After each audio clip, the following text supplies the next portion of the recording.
అందరికీ నమస్కారం. లక్ష్మీభారతి దువ్వాడ.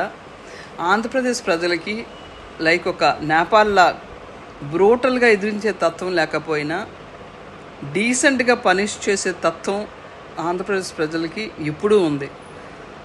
నాటి స్వర్గీయ ఎన్టీఆర్ గారు పార్టీ పెట్టి పార్టీ శరవేగంగా ఎదుగుతున్న టైంలో వార్వలేక ఇందిరాగాంధీ గారు ఎమర్జెన్సీ పెట్టి ఆంధ్రప్రదేశ్ ప్రజలకి నానా ఇబ్బందులు పెట్టి లాఠీ చార్జ్ చేసి ఎంతో మానసిక క్షోభకి గురి చేస్తే రాష్ట్రం మొత్తం టీడీపీ తరపున ఎన్టీఆర్ పక్కన నిలబడి కేంద్రానికి బుద్ధి చెప్పిన పరిస్థితి నాటిది. నేడు వైఎస్ జగన్మోహన్ రెడ్డి గారు స్వర్గీయ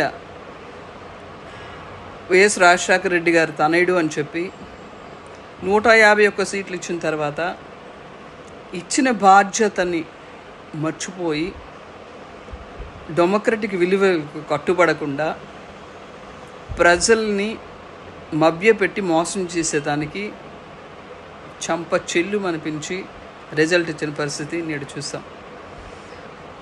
ప్రజాస్వామ్యంలో ఉన్నప్పుడు, అధికారం ఉన్నప్పుడు మరింత హుందాగా నడుచుకుంటూ బాధ్యతని విస్మరించకుండా డిసిప్లైన్గా పనిచేస్తే ఆంధ్రప్రదేశ్ ప్రజలు పట్టం కడతారు. పట్టం కట్టారు కదా అని అలుసుగా తీసుకొని వాళ్ళని ఇచ్చేస్తే తప్పకుండా బుద్ధి చెప్తారు. కాబట్టి ప్రతి అడుగు జాగ్రత్తగా వేసుకోవాలి.